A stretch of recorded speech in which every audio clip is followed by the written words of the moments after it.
మనం ప్రస్తుతం కర్నూలు జిల్లాలో ఉన్నాము. కాకపోతే ఇక్కడ కర్నూలు ఉమ్మడి జిల్లాలో ఒక చోట భారీ వర్షాలు అంటే అతివృష్టి అనావృష్టి కారణంగా కొంతమంది రైతులు హర్షం వ్యక్తం చేస్తున్నారు, కొంతమంది విచారణ వ్యక్తం చేస్తున్నారు.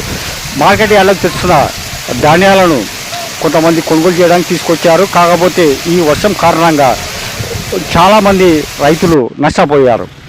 అలాగే రైతులు కొంతమంది హర్షం కూడా వ్యక్తం చేశారు.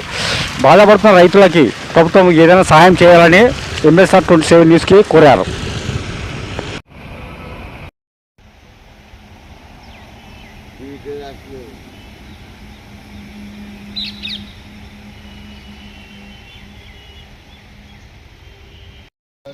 మళ్ళీ పెట్టుకొని నెట్ పెట్టుకొని